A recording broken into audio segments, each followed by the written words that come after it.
Assalamualaikum warahmatullahi wabarakatuh. Selamat berjumpa kembali pada mata kuliah Manajemen Pembiayaan Bank Syariah bersama saya Syah Emilia Menggal Putri.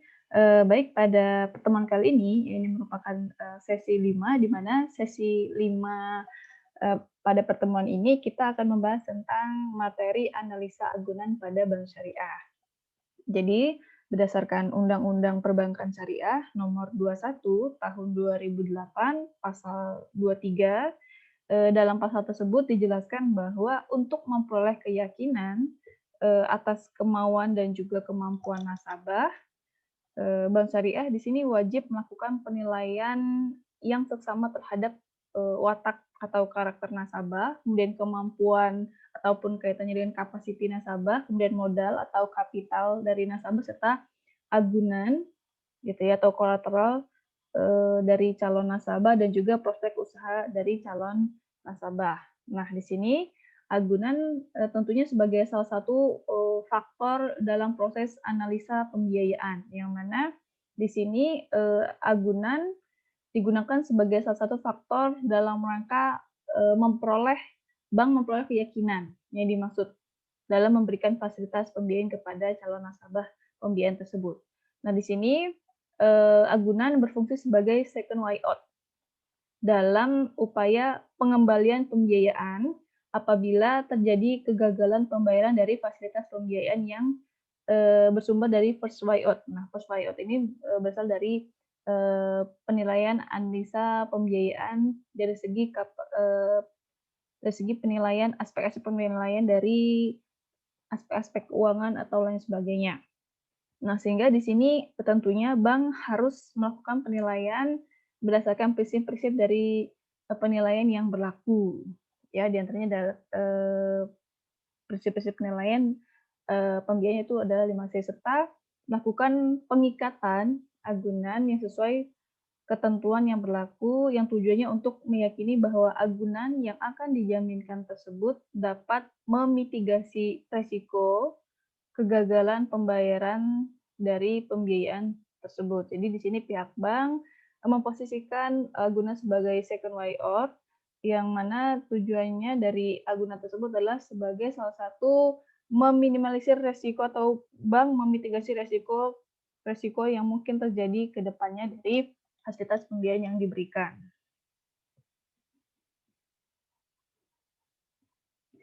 Nah, di sini agunan tentunya merupakan jalan terakhir dalam upaya pengembalian pembiayaan apabila pembiayaan tersebut terjadi kegagalan pembayaran, yang mana kegagalan pembayaran tersebut itu berasal dari kegagalan pembayaran tersebut berasal dari first way out.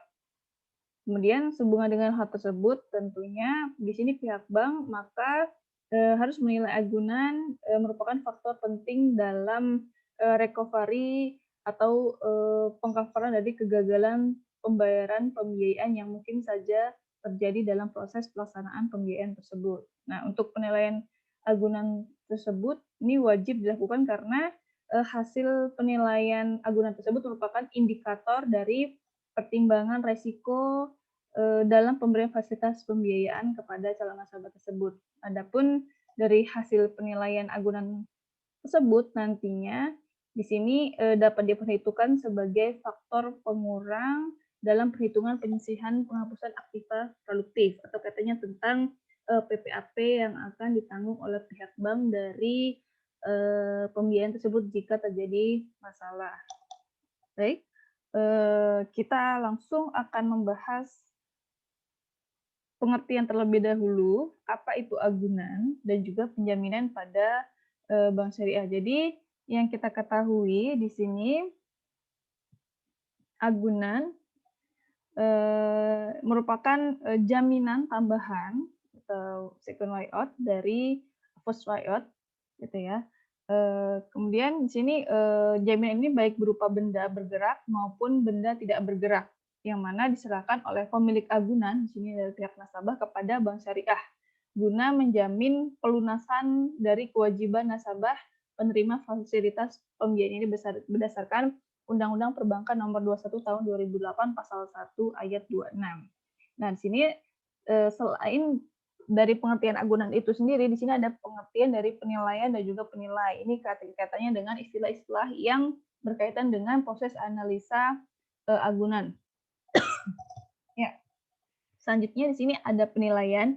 Nah, di sini yang dimaksud dengan penilaian agunan sendiri adalah bagaimana proses dari pengerjaan seorang penilai agunan. Jadi di sini baik yang melakukan penilaian agunan itu baik berasal dari internal bank atau independen dari bank tersebut dalam memberikan suatu estimasi atau taksiran dan juga pendapat atas nilai ekonomis dari suatu agunan yang akan digunakan untuk menjamin pembiayaan tersebut pada saat tertentu yang mana disampaikan dengan menyatakan secara tertulis berdasarkan analisis terhadap fakta-fakta objektif dan juga relevan menurut metode dan juga prinsip-prinsip yang berlaku umum yang diterapkan dalam asosiasi dan juga instansi yang berwenang. Nah, di sini untuk penilaian agunan dapat dilakukan oleh pihak internal bank maupun pihak eksternal bank. Nah, itu hal tersebut ditentukan berdasarkan kebutuhan dari proses dari dibutuhkan sesuai dengan proses dan juga kebutuhan dari penilaian agunan tersebut. Kemudian di sini juga terdapat istilah penilai. Nah, di sini penilai adalah orang yang melakukan penilaian agunan di lapangan. Baik dari internal ya, yang melakukan penilaian tersebut baik dari internal bank atau dalam hal ini adalah pegawai bank syariah tersebut ataupun dari eksternal bank atau independen. Gitu ya. Nah, sini juga perlu kalian teman-teman ketahui bahwa ada yang namanya suatu bidang ataupun keahlian ataupun bidang pekerjaan yang khusus secara khusus keahliannya adalah atau keahlian atau kompetensinya adalah menilai barang agunan. Nah, di sini kemudian penilai agunan tersebut menilai di sini berdasarkan kode etik penilai Indonesia serta ketentuan lainnya yang berlaku. Nah, di sini penilai agunan ini bisa dilakukan oleh AO Silang. Nah, di sini maksudnya kenapa AO Silang? Jadi misalnya ia melakukan proses analisa pembiayaan suatu nasabah adalah nasabah AOA. Maka yang sebaiknya melakukan analisa agunan itu adalah AOB. Tujuannya apa? Tujuannya adalah agar terjadi objektivitas dalam penilaian agunan tersebut. Nah, ini salah satu juga cara untuk menghindari fraud ataupun penyalahgunaan kewenangan dalam proses pelaksanaan tugas dari seorang AO. Nah, salah satunya adalah dengan dilakukan penilaian agunan secara silang dari masing-masing AO-nya. Kemudian ada AUM atau akun officer mikro dan juga petugas yang ditunjuk yang bertugas melakukan penilaian agunan di lapangan. Itu ya, kalau misalnya adalah bank, selain ada AO yang dapat menilai agunan, juga ada support financing yang tugasnya adalah menilai dari agunan dari suatu pembiayaan. Kemudian di sini ada juga nilai pasar wajar yang masuk dalam istilah yang berkaitan dalam proses penilaian agunan. Apa itu nilai pasar wajar atau yang lebih sering kita dengar istilahnya itu adalah nilai taksasi. Yang di sini nilai taksasi adalah jumlah uang yang diperkirakan dapat diperoleh dari hasil dari transaksi jual beli atau hasil penukaran suatu aset pada tanggal penilaian setelah dikurangi dengan biaya-biaya transaksi. Jadi ada waktu katanya tentang harga pasar dari nilai agunan tersebut kapan dinilai. Kemudian pihak penjual dan juga pembeli sebelumnya ini tidak memiliki atau tidak mempunyai ikatan. Kemudian tentunya di sini para penilai dan juga penjual dan pembeli ini memiliki pengetahuan tentang aset yang diperdagangkan dan juga melakukan transaksi tidak dalam keadaan terpaksa. Kemudian untuk nilai taksasi ini diperoleh dengan membandingkan harga dari beberapa sumber yang relevan dengan jenis agunan yang dinilai. Misalnya untuk referensi dari harga dari agunan tersebut bisa dicari dari informasi developer. Kalau misalnya rumah, maka pasaran nilai rumah yang akan diagunkan itu berapa di wilayah tertentu, atau bisa dari broker ataupun pejabat desa atau kelurahan setempat. Kemudian bisa dari NJOP, PBB, yaitu kalau misalnya tanah, bangunan. Kemudian untuk kendaraan bermotor, baik itu roda 2 maupun roda 4, bisa mencari referensi harga dari barang agunan tersebut, misalnya dari dealer, showroom, ataupun surat kabar, majalah, maupun marketplace, serta sumber-sumber lainnya yang dapat dipertanggungjawabkan, gitu ya. Jadi seperti Shopee, seperti Bukalapak, dan lain sebagainya itu bisa menjadi referensi dalam penilaian harga pasar tentang suatu barang yang akan diagunkan. Kemudian di sini terdapat jaminan dan agunan pembiayaan. Jadi berdasarkan Undang-Undang Perbankan Syariah Nomor 21 Tahun 2008 Pasal 23 yang mana dijelaskan bahwa untuk memperoleh suatu keyakinan atas kemauan dan juga kemampuan calon nasabah, di sini Bank Syariah wajib melakukan penilaian yang seksama terhadap watak, kemampuan, modal, agunan atau kolateral, dan juga prospek usaha dari calon nasabah. Jadi dari pengertian tersebut, di sini dapat dilihat dari fungsinya. Jaminan pembiayaan di sini dapat dibedakan menjadi dua, yang mana yang pertama adalah jaminan pembiayaan, gitu ya. Jaminan, ya. Jadi jaminan menurut Undang-Undang Perbankan Syariah Nomor 21 Tahun 2008, yang mana di sini jaminan didasarkan atas keyakinan bank terhadap karakter dan juga kemampuan nasabah pembiayaan untuk membayar kembali pembiayaan dengan dana yang berasal dari hasil usaha yang dibiayai. Dan jadi dari hasil analisa keuangan ataupun faktor-faktor lainnya selain kolateral, yang mana dari proses penilaian tersebut tentang kemampuan nasabah calon pembiayaan tersebut untuk membayar kembali pembiayaan yang akan diberikan dengan dana yang berasal dari usaha yang dibiayai, ini tercermin dari cash flow calon nasabah. Di sini adalah kenapa pentingnya kita menganalisa cash flow pembiayaan calon nasabah pembiayaan, yang tujuannya adalah untuk melihat kaitannya tentang kemampuan si calon nasabah pembiayaan, kaitannya tentang first buyout-nya, yang berkaitan tentang hal utama yang menjamin dari kemampuan si nasabah dalam membayar angsuran.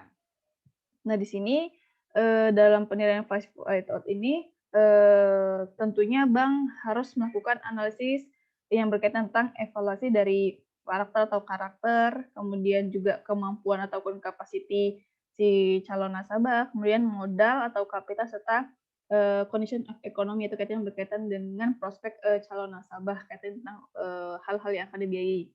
Nah, untuk penilaian watak calon nasabah sendiri di sini didasarkan kepada hubungan yang telah terjadi antara bank dan juga nasabah atau calon nasabah yang bersangkutan, atau informasi yang diperoleh dari pihak lain yang dapat dipercaya, gitu ya, kaitannya tentang karakter atau watak dari si calon nasabah. Kemudian di sini bank menyimpulkan bahwa calon nasabah tersebut jujur ataupun beritikat baik dan juga tidak menyulitkan bank di kemudian hari.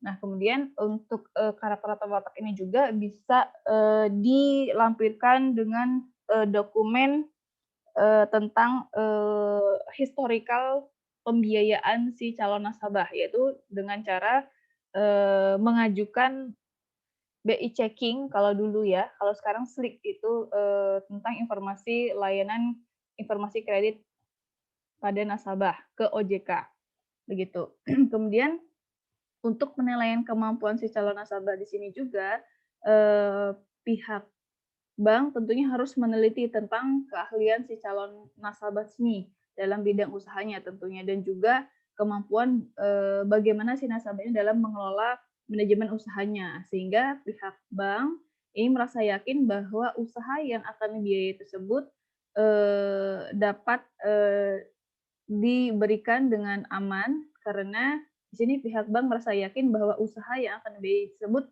dikelola oleh orang yang tepat. Kemudian tentunya dalam penilaian modal di sini tentunya pihak bank harus menganalisis tentang posisi keuangan secara keseluruhan dari usaha nasabah ataupun posisi keuangan si nasabah secara keseluruhan.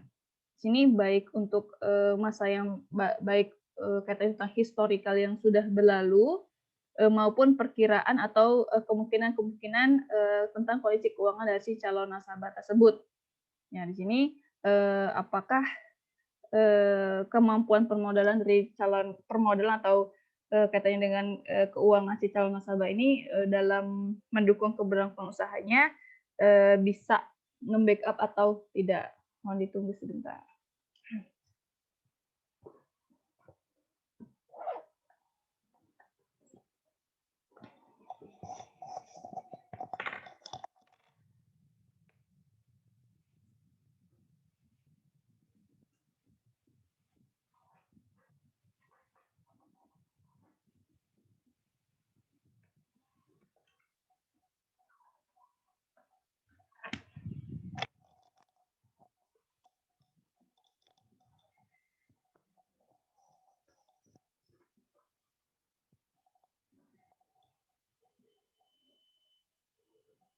Jadi inti dari jaminan pembiayaan berdasarkan Undang-Undang Perbankan Nomor 21 Tahun 2008 di sini ada jaminan yang berasal dari first buyout dan juga second buyout. Nah, untuk jaminan yang berasal dari first buyout ini kaitannya tentang penilaian bank dari segi penilaian ataupun analisis atau evaluasi dari evaluasi secara menyeluruh dari karakter maupun kemampuan modal serta prospek calon nasabah. Nah, ini biasanya tercermin dari cash flow. Nah, ini hal tersebut disebut dengan istilah first buyout. Kemudian jaminan yang dimaksud berdasarkan Undang-Undang Perbankan Nomor 21 Tahun 2008 Pasal 23 yaitu juga di sini ada jaminan yang didasarkan dari likuidasi agunan atau second buyout. Di sini maksudnya adalah jaminan yang didasarkan dari likuidasi agunan atau yang dikenal dengan second buyout ini, di sini apabila di kemudian hari first buyout ini tidak dapat digunakan atau dalam hal ini si nasabah tidak dapat membayar angsuran dari usaha ataupun hal yang berkaitan dengan sumber-sumber penghasilan untuk membayar angsuran pembiayaan tersebut. Nah, maka di sini second buyout dapat digunakan untuk menutup kerugian ataupun resiko pembiayaan yang terjadi dari pelaksanaan pembiayaan tersebut. Kemudian di sini ada agunan pembiayaan. Nah, yang dimaksud dengan agunan pembiayaan di sini adalah jaminan tambahan di luar dari first buyout. Yang mana bagaimana sudah dijelaskan sebelumnya, yaitu kaitannya tentang jaminan berdasarkan first buyout maupun second buyout, gitu ya. Nah, di sini agunan ini baik berupa benda bergerak maupun benda tidak bergerak yang diserahkan oleh pemilik agunan dalam hal ini adalah nasabah kepada pihak bank syariah. Ini berdasarkan UU Perbankan Nomor 21 Tahun 2008. Ini terdapat beberapa agunan berdasarkan beberapa kriteria. Di antaranya adalah agunan berdasarkan sumber pendanaannya. Di sini ada agunan pokok dan juga agunan tambahan. Nah, untuk agunan pokok di sini maksudnya adalah agunan yang secara langsung berhubungan dengan usaha yang dibiayai dengan pembiayaan yang diberikan. Nah, contohnya adalah proyek atau barang yang pengadanya bersumber dari dana yang dibiayai atau pembiayaan yang dibiayai. Bisa jadi dapat berupa tanah atau bangunan, mesin-mesin, piutang dagang, dan lain sebagainya. Kemudian untuk agunan tambahan di sini, yang maksud dengan agunan tambahan ini adalah agunan yang berkaitan langsung dengan agunan yang tidak berkaitan langsung dengan objek yang dibiayai. Nah, contohnya seperti aktiva tetap di luar proyek yang dibiayai, kemudian surat berharga, kemudian garansi resiko dalam bentuk asuransi dan lain sebagainya, kemudian jaminan pemerintah dan juga jaminan dari lembaga penjamin serta lain sebagainya. Ya, kaitannya tentang agunan pokok dan juga agunan tambahan. Kemudian agunan pembiayaan juga digolongkan berdasarkan wujudnya. Di sini ada agunan yang berwujud maupun tidak berwujud, atau agunan dalam bentuk berwujud dan juga tidak berwujud. Nah, sini untuk agunan berwujud, yang dimaksud dengan berwujud adalah aset yang dapat dilihat atau disentuh. Contohnya seperti rumah, mesin, kendaraan, dan lain sebagainya. Kemudian untuk agunan yang tidak berwujud, sini maksudnya adalah karena undang-undang gitu ya, menggolongkan ke dalam golongan itu. Misalnya adalah goodwill, garansi perorangan, atau personal garansi, kemudian garansi perusahaan atau corporate garansi, dan lain sebagainya. Meskipun untuk agunan ini tidak berwujud, namun tetap didokumentasikan dalam bentuk akta atau dokumen tertulis, contohnya seperti SK dan lain sebagainya. Kemudian di sini juga untuk agunan pembiayaan digolongkan berdasarkan sifat dari benda yang dijadikan agunan pembiayaan, itu agunan benda bergerak dan juga benda tidak bergerak. Untuk agunan benda bergerak di sini maksudnya adalah benda yang karena sifatnya dapat dipindahkan atau karena ditentukan undang-undang. Contohnya adalah mesin-mesin yang mudah dipindahkan atau diangkat. Kemudian kendaraan bermotor, pesawat udara, kapal laut, perhiasan, perabot rumah tangga, dan juga benda bergerak lainnya yang dapat dipindahkan. Kemudian untuk benda yang tidak bergerak sini maksudnya adalah benda yang tidak dapat dipindahkan. Contohnya adalah tanah dan bangunan. Kemudian mesin-mesin yang tertanam ke tanah dan juga menjadi satu kesatuan dengan bangunan. Baik. Oke, selanjutnya di sini ada jenis-jenis agunan. Di sini ada agunan dibagi menjadi kebendaan dan juga non-kebendaan. Ya, tadi sudah sekilas dibahas pada materi sebelumnya.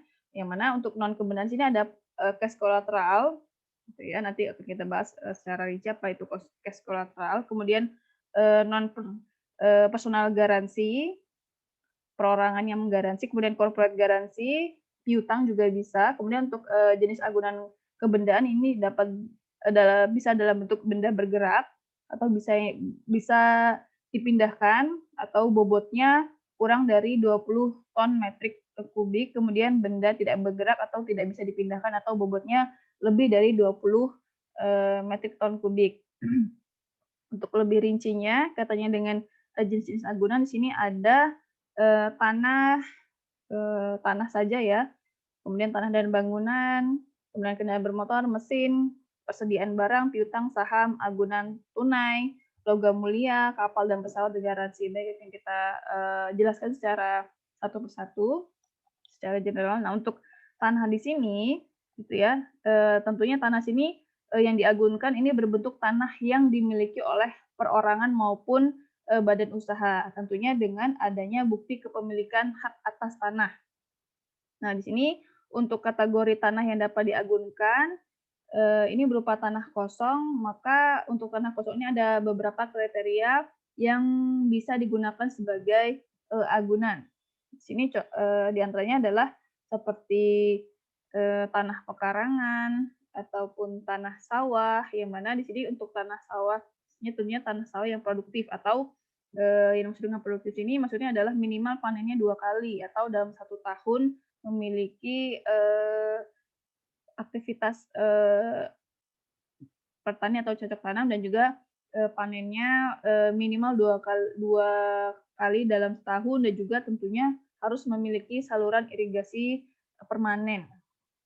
Kemudian tanah pekarangan atau halaman, kemudian tanah yang bisa diagunkan lainnya adalah seperti tanah tambak darat yang produktif dan juga permanen, seperti tambak udang, itu posisinya ada di daratan ya, yang khusus di daratan, tambak garam dan lain sebagainya. Kemudian tanah perkebunan itu juga bisa, kemudian tanah daratan bisa juga, lahan kosong contohnya. Kemudian untuk tanah dan bangunan di sini maksudnya untuk agunan tanah bangunan ini berbentuk tanah dan juga bangunan yang dimiliki oleh perorangan maupun badan usaha. tentunya dengan adanya bukti kepemilikan dari atas hak atas tanah dan juga bangunan yang berdiri di atasnya, atau ada surat hak kepemilikan dan juga ada hak tanggungannya. Kemudian kendaraan bermotor seperti motor, mobil ataupun barang kendaraan bermotor lainnya. Kemudian mesin di sini mesin yang dapat diagunkan ini adalah mesin eh, yang meliputi mesin industri yang digunakan untuk menjalankan usaha tentunya oleh suatu perusahaan ataupun pabrik yang tentunya mesin tersebut masih berfungsi dan juga beroperasi dengan baik. Kemudian untuk persediaan juga bisa digunakan sebagai salah satu jenis barang agunan. Nah, untuk persediaan di sini barang persediaan yaitu persediaan yang bisa diagunkan yaitu berupa persediaan barang dalam bentuk bahan baku dan juga bisa dalam bentuk barang setengah jadi ataupun barang jadi yang terdapat di dalam tempat penyimpanan barang ataupun persediaan barang yang berada di gudang milik nasabah yang tentunya masih memiliki nilai-nilai jual tinggi yang nantinya kalau misalnya digunakan untuk mengcover pembiayaan dapat dijual barang persediaan tersebut. Kemudian piutang. Di sini juga piutang dapat digunakan sebagai barang agunan dari pembiayaan.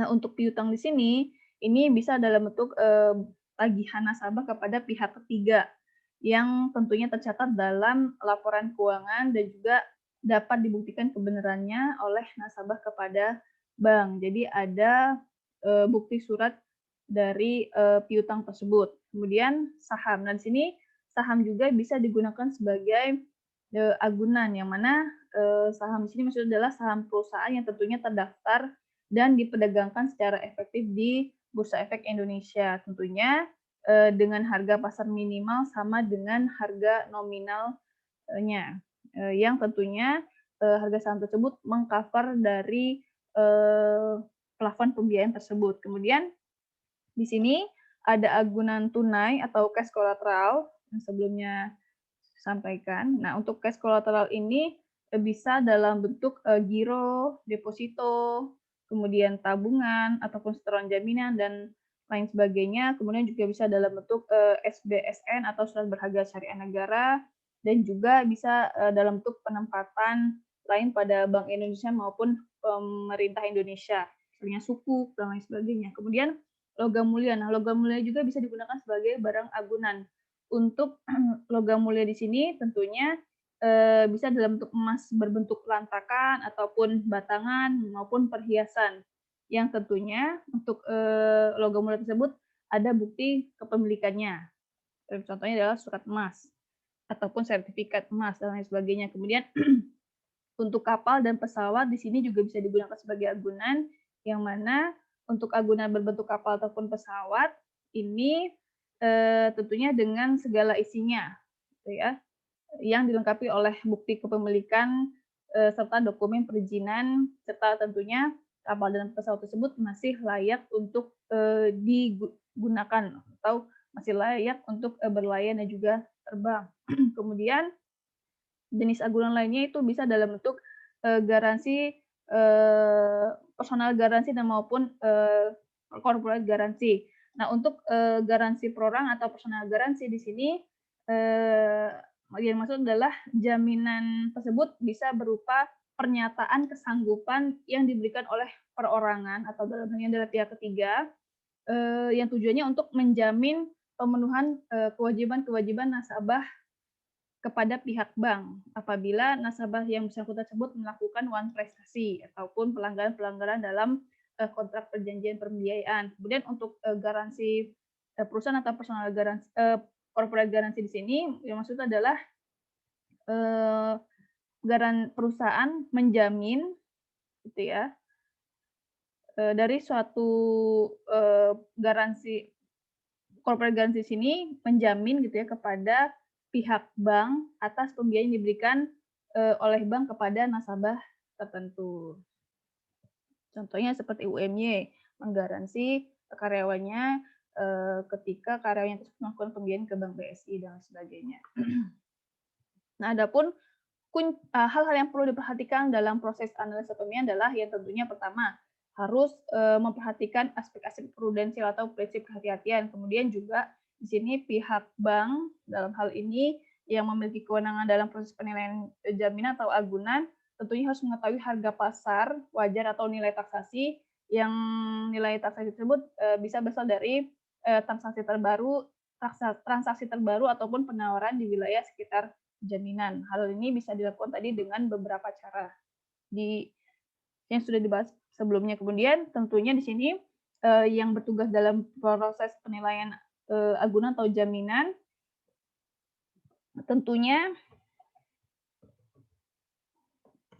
harus mengantisipasi kemungkinan depresiasi atau penurunan harga. Oleh sebab itu, kembali lagi ke peraturan internal pihak bank, kira-kira di sini, agunan yang dijaminkan tersebut apakah, harus 100% dari pembiayaan atau lebih dari pembiayaan. Contohnya, untuk mengantisipasi terjadinya depresiasi atau penurunan harga dari jaminan, misalnya bank mensyaratkan nilai agunan tersebut, 125% dari, plafon pembiayaan. Agar apa? Jika terjadi penurunan, maka, agunan tersebut masih meng-cover 100%-nya. Gitu ya, seperti kendaraan bermotor kan melakukan, terjadi depresiasi harga atau penurunan harga. Ya, kemudian, tentunya di sini juga dalam, proses penilaian agunan harus mengetahui marketabilitas atau harga jual kembali dari barang agunan yang diberikan. Nah, di sini ada contoh-contoh kaitannya tentang standar dari pembobotan nilai likuidasi. Di sini ada standar pembobotan nilai likuidasi, nilai likuidasi tanah, kemudian likuidasi bangunan, kemudian nilai likuidasi kendaraan bermotor. Baik, untuk pembobotan nilai likuidasi, khusus untuk tanah, di sini ada 3 poin yang perlu diperhatikan kaitannya tentang status kepemilikan dari tanah tersebut, kemudian juga peruntukan dari tanah tersebut untuk apa, kemudian juga kondisi dari tanah tersebut. Nah, untuk status kepemilikan ini berkaitan tentang pembobotan dari nilai likuidasi. Untuk nilai likuidasi tanah sendiri, kalau misalnya milik sendiri ataupun pasangan dinilai 70%. Kemudian jika milik pengurus atau berupa badan usaha ini nilainya 60%. Kemudian jika milik pihak ketiga maka nilainya beri bobot 40%. Kemudian untuk peruntukannya juga tergantung dari peruntukan tanah tersebut apakah digunakan untuk perkantoran, pemukiman, kawasan industri, perkebunan, dan lain sebagainya. Hal tersebut menentukan kaitannya dengan pembobotan dari nilai likuidasi tanah. Kemudian juga untuk kondisi dari tanah tersebut juga mempengaruhi dalam pembobotan nilai taksasi dari harga tanah tersebut, baik itu dalam bentuk tanah matang seperti tanah pekarangan, itu kan sudah jelas ya padat tanahnya, kemudian persawahan dan juga perbukitan. Kemudian untuk nilai likuidasi bangunan di sini juga terdapat hal-hal yang perlu diperhatikan dalam menilai likuidasi dari bangunan tersebut. Nah, untuk nilai likuidasi bangunan tersebut, hal yang perlu diperhatikan adalah yaitu tentang status kepemilikan dari bangunan tersebut, apakah milik sendiri, milik pengurus, ataupun milik pihak ketiga. Kemudian juga peruntukan dari bangunan tersebut, apakah dalam bentuk bangunan ruko, bangunan perkantoran maupun perumahan dan juga pabrik ataupun gedung dan lain sebagainya. Ini berkaitan tentang pembobotan dari nilai likuidasi atau nilai taksasi dari bangunan tersebut. Kemudian umur bangunan juga mempengaruhi kaitannya tentang pembobotan dari nilai likuidasi bangunan tersebut. Tentunya untuk bangunan baru bobotnya lebih besar dibandingkan dengan bangunan yang lebih dari 5 tahun, kaitannya tentang penyusutan dari bangunan tersebut yang berkaitan dengan kualitas dari suatu bangunan tersebut. Kemudian untuk kendaraan bermotor, adapun hal-hal yang perlu diperhatikan kaitannya tentang menilai likuidasinya adalah tentunya hal yang paling penting tentang usia dari kendaraan tersebut. Tentunya usia dari suatu kendaraan ini mempengaruhi tentang penilaian harga pasar dari suatu kendaraan bermotor tersebut, baik itu motor maupun mobil. Nah, di sini tentunya usia kendaraan yang baru dengan yang lebih dari 4 tahun ataupun 5 tahun ke atas itu bobot nilai likuidasinya sangat berbeda. Ya, kaitannya tentang kualitas mesin dan lain sebagainya. Kemudian kepemilikannya apakah milik pribadi ataupun kendaraan dinas ataupun kendaraan yang disewakan. Kemudian untuk jenis kendaraannya bisa dalam bentuk apakah eee, kendaraan sedan atau kendaraan pribadi ataupun, kendaraan khusus negara atau untuk digunakan untuk, perniagaan atau pick up, truk ataupun alat berat ini ada kategori dalam penilaian jenis kendaraan kaitan tentang pembobotan dari nilai likuidasi. Kemudian untuk negara pembuat, ini berkaitan dengan kualitas dari pembuatan kendaraan bermotor tersebut. Kalau Jepang ini nilai likuidasinya bisa sampai dengan 80%, kemudian Eropa 75%, Korea 65%. Untuk Cina di bawah dari 3 negara tersebut, gitu ya. Nah, berikut adalah contoh kasus dari penilaian likuidasi dari suatu barang jaminan. Nah, ini contohnya misalnya untuk kendaraan bermotor. Nah, contohnya misalnya di sini diketahui bahwa barang agunan suatu nasabah bisa dalam bentuk mobil sedan buatan Jepang dengan harga pasarnya yaitu sekitar 300 juta. Maka cara pembuatannya adalah di sini eh, likuidasinya mobil sedan buatan Jepang. Misalnya diketahui informasinya mobil tersebut mobil baru, gitu ya. Maka di sini untuk mobil baru masuk dalam kategori kurang dari 1 tahun, maka dibobotnya 80%. Kemudian ternyata milik pribadi, maka untuk milik pribadi di sini dinilai 70%. Kemudian jenisnya adalah sedan dan juga buatan Jepang, maka dinilai untuk pribadi 70% dan juga pembuatan Jepang 80%. Maka caranya adalah dicari rata-rata bobot dari informasi yang didapatkan. Itu dengan menjumlahkan informasi bobot yang diperoleh dari barang agunan tersebut kemudian dirata-ratakan. Jadi di sini 80 ditambah 70 ditambah 75 ditambah 80%, kemudian jumlahnya berapa dibagi 4 informasi bobot tersebut. Diperoleh rata-rata bobot itu sebesar 76,25%. Maka nilai likuidasinya adalah dari rata-rata bobot tersebut dikalikan dengan harga pasar dari barang agunan tersebut, gitu ya.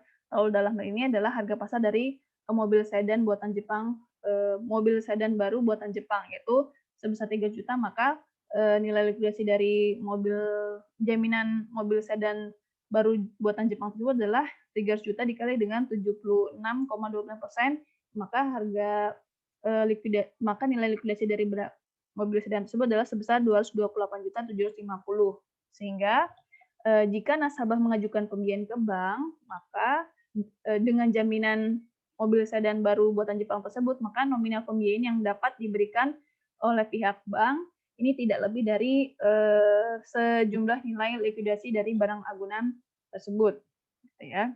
Kecuali jika pihak bank menghendaki ketentuan lainnya, misalnya dengan adanya asuransi pembiayaan dan lain sebagainya. Kemudian di sini terdapat pengikatan agunan. Nah, di sini untuk tanah diikat dengan menggunakan hak tanggungan, kemudian untuk emas diikat dengan menggunakan deposito giro tabungan, kemudian dengan gadai, kemudian untuk benda bergerak lebih dari 30 metrik ton kubik, ya, contohnya adalah pesawat dan kapal, ini bisa diikat secara legal atau diikat secara hukum, yaitu dengan menggunakan pengingatan hipotek dan juga untuk objek berwujud maupun tidak berwujud yang tidak dapat diikat melalui hak tanggungan, gadai, ini bisa diikat secara fidusia. Nah, untuk hak tanggungan di sini maksudnya adalah hak kepemilikan dari suatu bangunan ataupun bangunan dan tanah. Kemudian untuk hipotek di sini maksudnya adalah hipotek ini digunakan untuk pemberian hak kebendaan atas suatu barang yang tidak bergerak selain tanah. Jadi di sini sebagai hak kebendaan atas agunan berupa kapal yang mana berukuran di atas mohon maaf 20 metrik ton kubik dan juga bisa dalam bentuk agunan pesawat udara. Kemudian untuk fidusia sendiri di sini Yang dimaksud dengan pengikatan fidusia di sini adalah dalam bentuk pengikatan dari pengalihan hak kepemilikan atas suatu barang, namun suatu barang tersebut penguasaan ataupun pemanfaatannya tetap berada di tangan nasabah, tapi kepemilikannya dialihkan ke pihak bank. Di sini maka pihak nasabah masih bisa memanfaatkan barang agunan tersebut. Contohnya mobil, motor diikat secara fidusia. Tidak lantas motor dan mobilnya ditaruh di bank, tidak, tapi cukup BPKB dan BPKB-nya saja sebagai bukti kepemilikan barang kendaraan bermotor tersebut, yang mana nanti pada BPKB tersebut diroya diganti yang sebelum milik nasabah menjadi milik bank. Tetapi di sini nasabah masih bisa menggunakan motor ataupun mobil yang diagunkan tersebut. Kemudian untuk gadai sendiri di sini khusus untuk emas deposito dan giro tabungan, di sini maksud dari pengikatan gadai di sini gadai ini bisa memberikan hak preferen atau keutamaan kepada bank, yang mana untuk mengambil manfaat atas suatu barang bergerak bagi pelunasan kewajiban pembiayaan. Nah, di sini untuk objek gadai bisa dalam bentuk emas, deposito, giro, dan juga tabungan. Ya, dan juga bisa untuk logam mulia bisa dalam bentuk emas, berlian, perhiasan lainnya, dan juga bisa dalam bentuk barang-barang perniagaan yang objeknya dikuasai oleh pihak bank. Ya, untuk pengikatan gadai ini dilakukan dengan cara dilakukan secara nota real ke notaris ya, maupun bisa juga dilakukan dengan bawah tangan. Tentunya ada surat perjanjian yang menjamin tentang pengikatan dari barang agunan dengan menggunakan pengikatan gadai. Nah, di sini terdapat juga informasi tentang agunan-agunan yang dilarang untuk digunakan sebagai jaminan. Nah, apa saja agunan yang dilarang dalam proses pembiayaan? Dan di sini agunan yang dilarang diantaranya adalah khusus untuk tanah, gitu ya. Nah, di sini tanah atau bangunan yang berada di lokasi yang diperuntukkan untuk jalur hijau atau penghutanan, sehingga perlu diperhatikan kalau misalnya mau beli tanah, mau beli rumah, perhatikan kira-kira tanah atau tanah dan bangunan ataupun tanah lahan kosong tersebut masuk dalam jalur hijau atau tidak, gitu. Kemudian juga untuk khusus bangunan ataupun tanah yang tidak boleh digunakan sebagai agunan adalah contoh tanah ataupun bangunan yang berada di daerah rawan banjir, atau bisa dipastikan setiap kali hujan di daerah tersebut terjadi banjir. Kemudian juga bisa agunan yang dilarang untuk digunakan sebagai agunan, yaitu tanah dan bangunan yang tidak ada akses jalan, yang baik ditunjukkan dalam akte kepemilikan tanah maupun secara fisik agunan disurvei tidak ada akses jalan. Gitu. Jadi kanan kiri depan belakang ditutup dengan akses tidak ada akses masuk ke sana, gitu ya. Jadi yang sering terjadi sekarang banyak rumah yang ditutup depan belakang kanan kiri oleh tetangganya, sehingga dia kalau mau keluar naik tangga atau lain sebagainya itu tidak boleh digunakan sebagai jaminan. Kemudian tanah dan bangunan yang peruntukannya tidak sesuai dengan syariah. Contohnya untuk bangunan prostitusi, tentunya itu tidak boleh ya, dalam bank syariah tidak boleh dibiayai dan juga tidak boleh digunakan sebagai agunan. Kemudian agunan yang digunakan untuk kegiatan keagamaan seperti masjid, gereja, dan lain sebagainya itu rawan dengan sengketa dan lain sebagainya, rawan sengketa dan rawan konflik. Kemudian agunan yang berada di daerah blacklist, contohnya seperti tempat prostitusi, daerah konflik, seperti di daerah tertentu, gitu ya. Kemudian lokasi sengketa hukum, ya, jadi seperti lahan perkebunan yang masih ada sengketa hukum antara pihak swasta dengan masyarakat sekitar, itu tidak boleh digunakan sebagai barang agunan untuk dijaminkan sebagai jaminan pembiayaan nasabah. Kemudian agunan yang dilarang lainnya adalah agunan yang tidak memiliki batas-batas yang jelas baik secara dokumen maupun kondisi fisik. Contohnya apa? Contohnya tanah. Tanah yang belum memiliki sertifikat tanah tidak boleh juga digunakan. Nanti hal tersebut bisa menimbulkan resiko di kemudian hari. Kalau misalnya pembiayanya macet, maka untuk melikuidasi tanah tersebut tidak bisa dijual karena tidak ada bukti kepemilikannya. Kemudian ada juga agunan yang dihindari. Jadi agunan hindari ini maksudnya boleh tapi kalau bisa dihindari. Kalau dilarang ini sudah jelas tidak boleh digunakan sebagai agunan. Kemudian untuk agunan yang dihindari ini diantaranya adalah contohnya misalnya tanah yang berada di tanah atau bangunan yang berada di lokasi terkena pelebaran jalan atau penggusuran. Oleh sebab itu, ketika mau lakukan pembiayaan beli rumah ataupun renovasi dan sebagainya perlu diperhatikan apakah jarak antara jalan dan juga bangunan dan sebagainya sudah mengikuti dengan ketentuan yang berlaku tentang pelebaran jalan atau lain sebagainya. Gitu ya. Kemudian berada di daerah pinggiran sungai dengan jarak kurang dari 10 meter dan garis sepandan sungai baik arus deras maupun tidak. Ini katanya tentang menghindari terjadinya banjir. Kalau sudah banjir maka barang jaminan tidak bisa dieksekusi. Kemudian termasuk juga daerah bencana terdapat ketentuan yang diatur secara sendiri. Contohnya tanah-tanah di Kaliurang. Itu kan daerah bencana ya, Merapi dan lain sebagainya. Tapi bukan berarti tidak boleh digunakan sebagai agunan, tapi ada ketentuan khusus yang mengatur hal tersebut. Kemudian jaminan yang berada di bawah kabel listrik saluran tegangan tinggi ataupun saluran udara tegangan tinggi ekstra (STEP).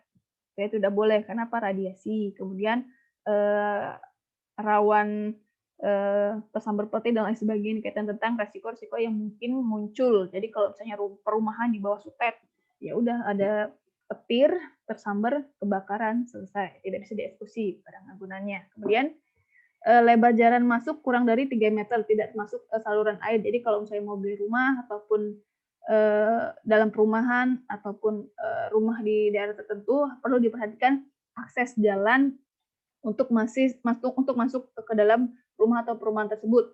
Bisa dilalui mobil atau tidak. Ini kaitan tentang akses jalan masuk ke dalam perumahan. Ini berkaitan juga dengan nilai jual dari lokasi tersebut. Kemudian agunan yang dihindari juga yaitu ada tanah adat, tanah adat ini rawan dengan konflik. Kemudian tanah rawa, ini kaitan tentang dari kualitas tanah dan juga nilai likuidasi dan nilai pasar dari tanah rawa. Kemudian tanah rawan longsor tentunya juga yang berkaitan dengan nilai likuidasi dan juga nilai pasar dari eksekusi jaminan atau agunan tersebut di kemudian hari. Kalau misalnya terjadi permasalahan dalam pembiayaan tersebut. Kemudian tanah dekat kebun atau TPU, radius jarak kurang dari 50 meter kalau bisa dihindari. Gitu ya, dengan ketentuan yang berlaku pada tiap-tiap bank tentunya. Kemudian agunan yang berdekatan dengan SPBU, SPBE, ini rawan dengan kebakaran tentunya kalau bisa dihindari dan lain sebagainya. Adapun salah satu cara untuk memitigasi resiko pembiayaan juga bisa dilakukan dengan menggunakan asuransi agunan. Gitu ya. Nah, di sini ada beberapa ketentuan dari asuransi agunan dari suatu pembiayaan. Nah, di antaranya adalah dalam ketentuan asuransi agunan sini agunan tersebut menggunakan fasilitas asuransi syariah bagi bank syariah atau agunan tersebut bisa diasuransikan. Kemudian untuk penutupan asuransi atau penggunaan asuransi tentunya harus diisyaratkan sebagai banker clause atau suatu klausa yang dinyatakan bahwa jika terjadi kerugian ataupun kendala ataupun kerugian dari ataupun permasalahan dari pembiayaan tersebut dan juga terdapat pembayaran klaim maka atas kerugian tersebut maka pihak yang berhak menerima dari klaim asuransi tersebut adalah pihak bank. Yang mana di sini yang maksud dalam penerimaan klaim ini dalam bentuk pembayaran margin dan juga biaya-biaya yang tanpa mengurangi hak nasabah bila terdapat selisih lebih pembayaran. Jadi kalau misalnya barang agunan tersebut dijual, kemudian sudah dijual dan mendapatkan uangnya, maka dana tersebut digunakan untuk menutupi kerugian-kerugian dari bank. Kemudian kalau bisa ada selisih lebih, maka diberikan kepada pihak nasabah. Kemudian bila agunan yang diserahkan nasabah tersebut telah ditutup asuransi dan juga polisnya masih berlaku. Jadi kalau misalnya polisnya sudah ditutup, asuransi sudah ditutup, polisnya masih berlaku untuk pembayaran klaim kalau misalnya terjadi resiko pembiayaan. Kemudian penutupan asuransi harus dilaksanakan dengan nilai penuh sebesar harga pasar agunan. Jadi di sini maksudnya adalah asuransi agunan dapat mengcover dari nilai plafon pembiayaan ataupun bisa menutup sebagian sesuai dengan ketentuan yang berlaku. Kemudian untuk nasabah perorangan ataupun badan usaha yang kelangsungan usahanya sangat bergantung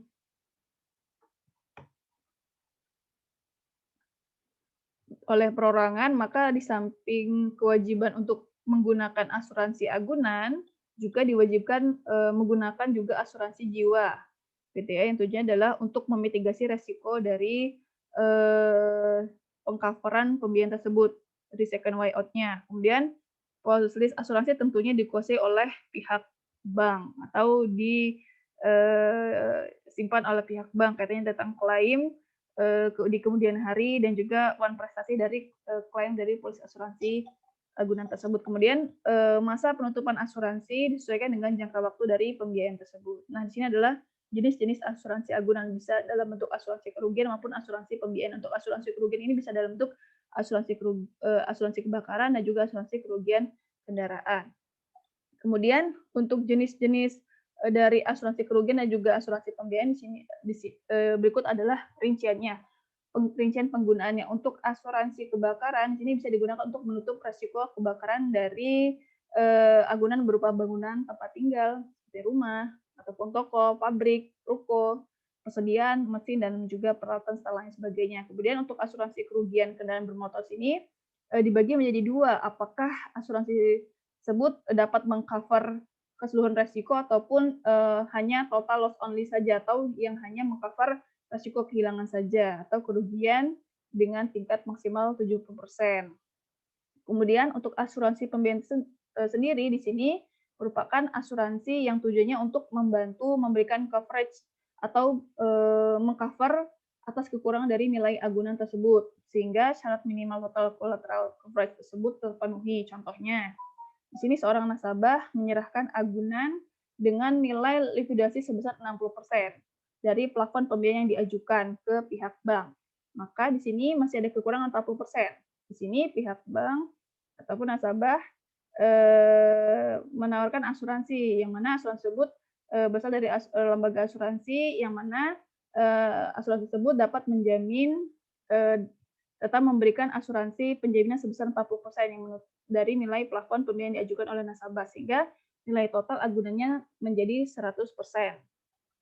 Misalnya si nasabah mengajukan pembiayaan 100 juta dengan agunan mobil, tapi setelah dinilai mobil tersebut hanya dinilai 60 juta, maka masih ada kekurangan 40 juta untuk mengcover pembiayaan yang diajukan. Maka di sini nasabah bisa melakukan asuransi pembiayaan pada pembiayaan yang akan diajukan, yaitu dengan plafon dengan penjaminan. Maka di sini nanti pihak asuransi akan menjamin kekurangan dari nilai agunan yang dijaminkan tersebut sehingga bulat jadi 100% agunan tersebut dalam mengcover pembiayaan si nasabah pembiayaan tersebut. Kemudian di sini adapun lembaga-lembaga yang dapat memberikan asuransi pembiayaan di Indonesia diantaranya adalah ada Askrindo Syariah.